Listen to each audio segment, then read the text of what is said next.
बहुत दिনৰ মূৰত কঁঠাল এটা পাইছোঁ তো তাৰে আজি ৰেচিপি বনাওঁ আপোনালোকৰ লগত শ্বেয়াৰ কৰিম চাই থাকিব। হেল্ল' গুড মৰ্নিং কি খবৰ আশা কৰোঁ সকলোৰে ভাল আমাৰো ভাল তো ৰাতিপুৱাৰ ব্লগ ষ্টাৰ্ট কৰি দিলোঁ দেই আকৌ এবাৰ তো আজি কি বনাওঁ আপোনালোকতো অলৰেডি শ্বেয়াৰ কৰিম মই তো চাই ভাল পাব ভাবিছোঁ কঁঠাল বহুত দিনৰ মূৰত পাইছোঁ কঁঠাল আজি তো তাৰে এটা ৰেচিপি বনাওঁ আপোনালোকৰ লগত শ্বেয়াৰ কৰিম থেংক ইউ। প্ৰথমতে কঁঠালটো কাটি ল'লোঁ সৰু সৰুকৈ তাৰপাছত সেয়া মই ধুনীয়াকৈ ধুই ল'লোঁ। কঁঠালটো বেছি সৰুকৈ কাটা হ'ল মায়ে কাটি দিলে তো ইয়াতে মই কুকাৰত ঢালি লৈছোঁ। ফাৰ্ষ্ট টাইম কুকাৰত দি ল'ম যাতে নিমখ হালধি অকণমান লগাই দিছোঁ লগতে একেবাৰে। তাৰপিছত বিলাহী দুটা কাটি দিছোঁ এফাল এফাল কৰিবলৈ।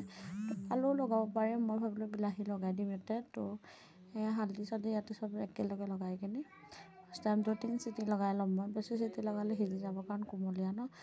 তো বইল কৰি হৈ গ'ল ইয়াত বইল হৈ গ'ল ধুনীয়াকৈ বইল হৈ গ'ল। বেছি সিজি থাকিলে মানে বস্তুটো বেছিকৈ সিজিলে ভাল নালাগে কাৰণ এনেওতো বনাব লাগিব ন তেতিয়া আৰু সিজিব লাগিব কিন্তু ইয়াত বেছিকৈ সিজিলে।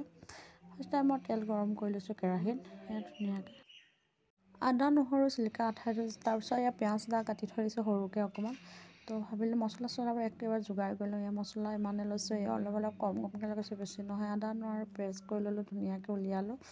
ৰেড চিলি পাউডাৰ জিৰা পাউডাৰ ধনিয়া পাউডাৰ চব লগাই লৈছোঁ। তেলটো কেৰাহী গৰম কৰি দিলোঁ। গৰম কৰি পিনি ইয়াত তেল ঢালি দিছোঁ অকণ বেছিকৈ তেল দিছোঁ দেই আজি অকণ বেছিকৈ তেল ঢালি দিছোঁ কাৰণ অকণ বেছি তেল হ'লে ভাল লাগিব ন।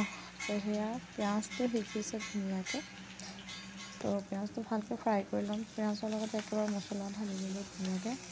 ইয়াত ক'বচোন কোনে কোনে কঁঠাল চব্জি খাই ভাল পায়। মইতো বহুত ভাল পাওঁ কিন্তু কেতিয়াবাহে পাওঁ বহুত দিনৰ মই বিচাৰি পাওঁ কিন্তু ইয়াত কঁঠাল বিকে এনেকুৱা পেকেট টাইপত কিন্তু কালি কিনো ভগৱানে মিলালে গোটা গোটাকৈ পাই গ'লোঁ তো তাতে আধা লৈ আহিলে আধা মানে কি আৰু আধাই লৈ আহিলে আগৰ ডোখৰে লৈ আহিলে তো মছলা ধুনীয়াকৈ ব্ৰাউন হৈ গৈছে ধুনীয়া মছলা ফ্ৰাই কৰি আনি তাৰপিছত মই এইটো ফ্ৰাই কৰি ল'ম ধুনীয়াকৈ লগাব দুটাত আমি ভাজিলোঁ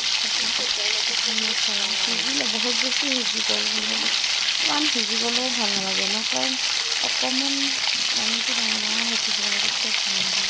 ইয়াতে মই ধনিয়া পাতা লগাই দিছোঁ একেবাৰে পানী হালধি দি পিনি অকণ বইলকৈ ধনিয়া পাতাটো কাৰণে সেইটো কাৰণে দিছোঁ এতিয়া ধনিয়া পাতাবোৰতো অকণ বেয়া হৈ গৈছে আৰু ন তো ডাঙৰ সেইটো কাৰণে ভাজিব লাগে দি হালকা পানী কাৰী টাইপত বনাই দিছোঁ তেনেকৈ বেছি মছলাটো ইউজ কৰা নাই কম ইউজ কৰিছোঁ তাৰপিছত পাৰিলে ডিম ফ্ৰাই কৰি দিওঁ জলকীয়াবোৰ সৰুকৈ কাটি ল'লোঁ ডিমবোৰ ওলাই ল'লোঁ 4টা ডিম ল'লোঁ।